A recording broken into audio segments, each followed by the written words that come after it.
ఓం నమః శివాయ. ఓం నమో నారాయణాయ.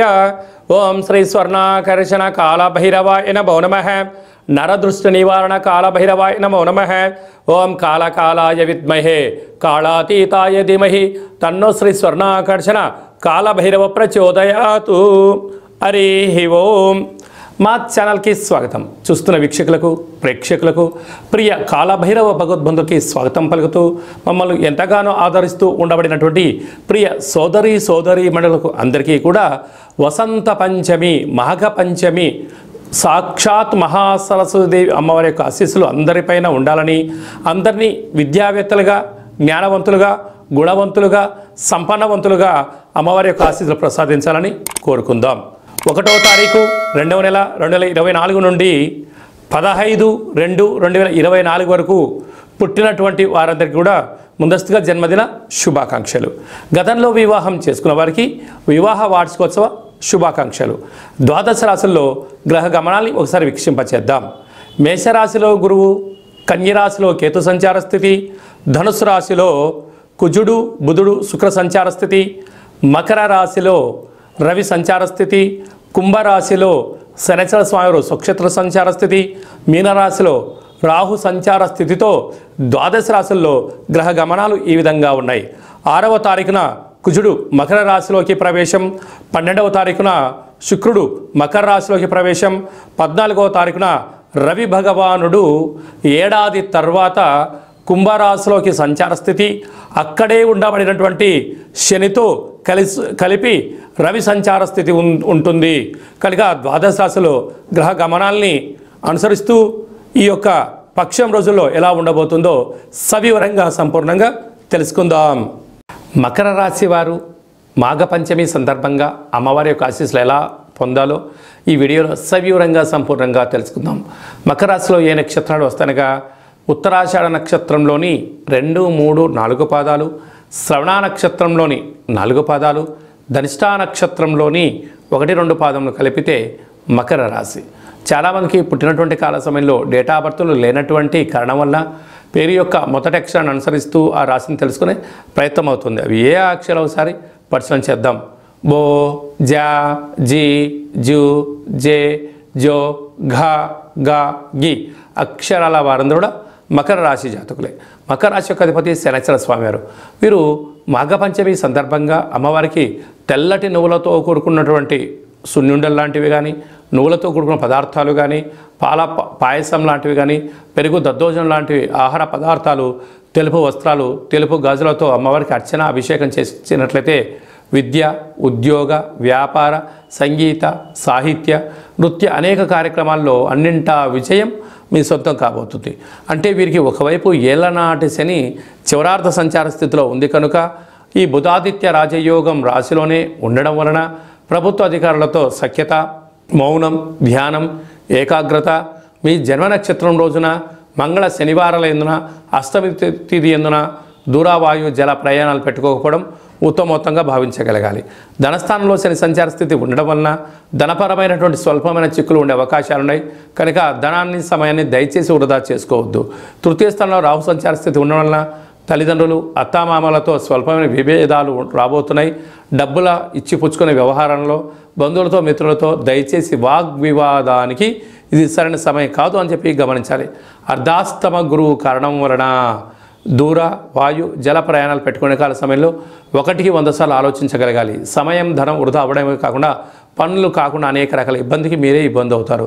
భాగ్యస్థానంలో కేతు సంచార స్థితి ఉండడం వలన భార్యాభర్తలు, ప్రేమికులు, పార్ట్నర్షిప్ వ్యవహారాలు నడిపించేటప్పుడు ఓపిక, సహనం, పట్టుదల అవసరమని చెప్పి గమనించాలి. వ్యయంలో కుజ సంచార స్థితి ఉండడం వలన మీ జన్మ నక్షత్రం రోజున మీరు వాహనాలను, ధనాన్ని, లావాదేవీలను దూరంగా ఉండడం వలన సమయం, ధనం వృధా కాకుండా శత్రు ప్రభావాన్ని తొలగించే పరిస్థితి అధికంగా ఉంటుంది. డాక్టర్లు, వ్యాపారవేత్తలు, వ్యవసాయ సోదరీమణులు, గృహ భవన నిర్మాణ కార్యక్రమం చేసే వారికి చాలా మంచి కాలము అని చెప్పి గమనించాలి. ఫిబ్రవరి మాసంలో ప్రథమార్థంలో ముఖ్యమైనటువంటి పండుగల గురించి క్లుప్తంగా సవివరంగా సంపూర్ణంగా తెలుసుకుందాం. 3వ తారీఖున బహుళాష్టమి విశాఖ నక్షత్రము శనివారం సందర్భంగా, అలాగనే 9వ తారీఖు 2వ నెల 2024 పుష్యమాస అమావాస్య కళౌ వెంకటనాయక అనే వెంకటేశ్వర స్వామి యొక్క జన్మ నక్షత్రం అవ్వడం వలన శ్రీ క్షేత్రపాలక కాళభైరవ స్వామి వారి యొక్క పూజ, అర్చన, కాళభైరవ అష్టకం చదవడం, వినడం యోగదాయకం అని చెప్పి గమనించగలగాలి. ఒక్కొక్క మాసంలో ఒక్కొక్క కాళభైరవుడు ఉంటాడు కనుక ఈ పుష్యమాసంలో శ్రీ క్షేత్రపాలక కాళభైరవ స్వామిని స్మరించడం, ధ్యానించడం, ఆరాధించడం, కాళభైరవ అష్టకాన్ని వినడం వలన, అంటే ప్రతి ఇంట్లో ఒక పెద్ద ఆయన ఉంటాడు, ఆయన రక్షణ బాగుంటేనే ఇంట్లో వాళ్ళందరూ బాగుంటారు కనుక మనము మన కుటుంబ సభ్యులందరం కూడా క్షేమంగా, లాభంగా, ఆయురారోగ్యాలుగా ఉండగలగాలి అన్నట్లయితే శ్రీ క్షేత్రపాలక స్వామి వారి యొక్క స్మరణ, ఇంట్లో కూష్మాండ దీపము, కాళభైరవ స్వామి యొక్క సౌభాగ్య ముడుపును కట్టుకొని చేయడం వలన సర్వత్రా శుభం కలుగుతుంది. అలాగా మీకు ఇంట్లో చేసుకోలేనటువంటి వసతి లేనటువంటి వారందరూ ఈ కింది నెంబర్ సంప్రదించినట్లయితే, మీ గోత్రనామాలు పంపించినట్లయితే మీకు వీడియో కాల్ ద్వారా మన యొక్క నరదృష్టి నివారణ కాళభైరవ స్వామి యొక్క దేవాలయంలో అర్చన, అభిషేకము, కూష్మాండ దీపము, హోమ కార్యక్రమంలో చేయించి స్వామి యొక్క ప్రసాదాన్ని మీకు కొరియర్ ద్వారా ఇంటికి పంపించడం కూడా జరుగుతుంది.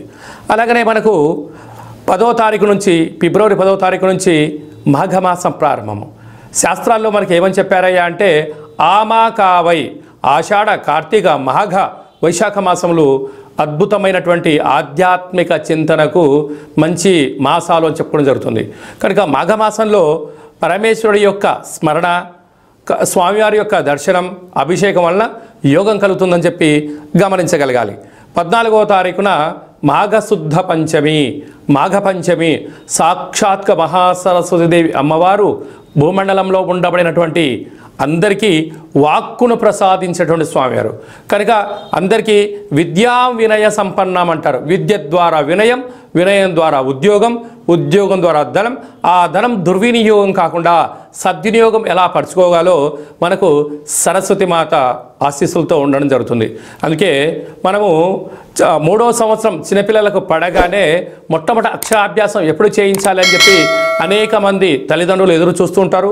ఆ రోజు మీ యొక్క చిన్నపిల్లలని సరస్వతి మాత దేవాలయానికి తీసుకొని వెళ్ళి అక్షరాభ్యాసం ఓం నమ శివాయ సిద్ధం నమమ అనేటువంటి మంత్రంతో సరస్వతి మాత పూజ చేయించి వ్రాయించడం, అలాగనే చదువుతూ ఉండబడిన విద్యార్థులందరూ కూడా బుక్స్లు, పెన్నులు, స్లేట్స్, ల్యాప్టాప్స్ ఈ ప్రస్తుత కాలమాన ప్రకారంగా ఆధునికంగా చదువుకునే ఏ వస్తువులైనా కూడా అమ్మవారి దగ్గర పెట్టి పూజ చేసి, లేదంటే ఆ కుంకుమను తీసుకొని వచ్చి పూజ చేసుకోవడం వలన సంగీతము, సాహిత్యము, నృత్యము అనేక కార్యక్రమాల్లో విజయానికి అమ్మవారి యొక్క ఆశీస్సులు ఉంటాయని చెప్పి గమనించగలగాలి.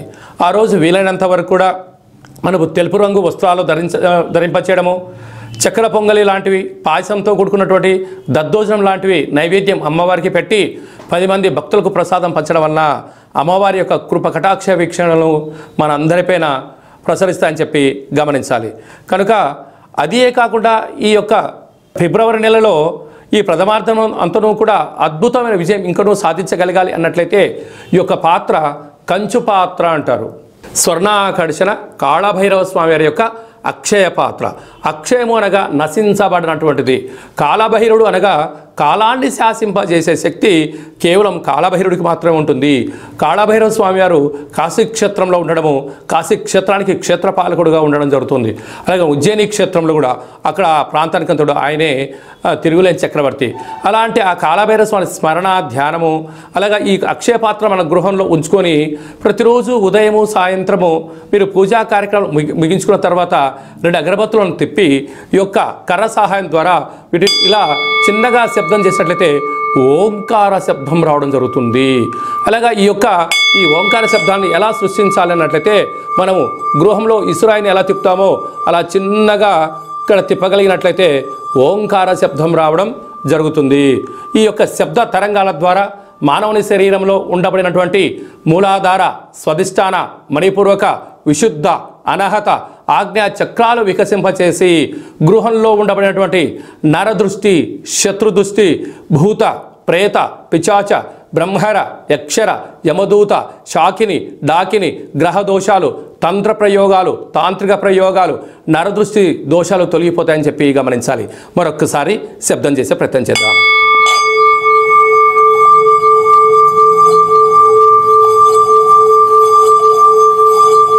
ఈ యొక్క శబ్ద తరంగాల్ని ఇంట్లో ప్రసరించడం వల్ల సర్వము ఐశ్వర్యం కలిగి అపార కుబేర సంపన్నులు అవుతామని చెప్పి గమనించాలి. ఈ యొక్క అక్షయ పాత్రతో పాటు ఒక కాళభైరవ స్వామి యొక్క పిరమిడ్ని, సౌభాగ్య ఒట్టిని, డాలర్ని, కంకణాన్ని, మీ యొక్క పేరు పైన 41 రోజులు కుష్మాండ దీపాన్ని, కాళభైరవ హోమాన్ని మీకు ప్రత్యక్ష ప్రసారంగా చూపించి స్వామి యొక్క ప్రసాదాన్ని మీకు అందజేయడం జరుగుతుంది. ఆసక్తి గలవారు ఈ కింది నెంబర్ని సంప్రదించవచ్చు. అలాగనే మీ వ్యక్తిగత జాతకం తెలుసుకోవాలనుకుంటున్నారా? మీ పుట్టినటువంటి తేదీ, నెల, సంవత్సరం, పుట్టిన సమయం రాసి మీరు వాట్సాప్లో పంపించగలిగినట్లయితే సంపూర్ణంగా 100 సంవత్సరాల జాతకాన్ని రాసి పంపించి మీరు పుట్టినప్పుడు గ్రహ గమనాలు ఎలా ఉన్నాయి, ప్రస్తుతం ఎలా ఉన్నాయి, రాబోయే కాలంలో ఎలా ఉన్నాయో సవివరంగా సంపూర్ణంగా తెలియజేయడం జరుగుతుంది. అలాగే డేట్ ఆఫ్ బర్త్లు లేనటువంటి అనేక మందికి మీ పేరు మొదటి అక్షరాన్ని అనుసరిస్తూ గవళ ద్వారా అనగా రమణ శాస్త్రం ద్వారా భూత, భవిష్యత్, వర్తమానాన్ని కాళభైరవ ఉపాసన చేత తెలియజేయడం జరుగుతుంది.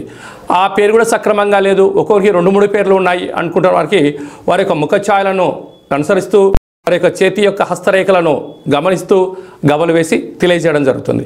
అలాగనే మీ అబ్బాయికి కానీ అమ్మాయికి కానీ ఎంత ప్రయత్నం చేసినా వివాహం అవ్వడం లేదా, ఎందుకు అవ్వట్లేదో తెలియజేస్తూ వచ్చేటువంటి అబ్బాయి కానీ అమ్మాయి కానీ గణాలు, గుణాలు, ఆ యొక్క వారి వివాహ తదంతరము, సంతానము, యోగము, ఎలాంటి యోగాలు ఉన్నాయో కూడా తెలియజేయడం జరుగుతుంది.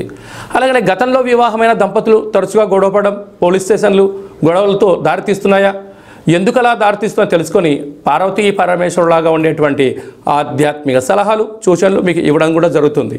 అలాగనే చాలామందికి జన్మకో శివరాత్రి అన్నట్టుగా బర్త్డే, మ్యారేజ్ డే సంవత్సరానికి ఒకసారి వస్తుంది. ఆ బర్త్డే వచ్చిన రోజన్న ఇంట్లో శుచి శుభ్రతగా ఏర్పాటు చేసుకొని నూతన పట్టు వస్త్రాలు ధరింపచేసుకొని ఇంట్లో ఒక లక్ష్మీ గణపతి హోమము, ఆయుష హోమం చేసుకొని 10 మందికి అన్నప్రసాద వితరణ చేయండి. మీకు సంవత్సరాంతం ఆయురారోగ్యాలుగా ఉంటాయి.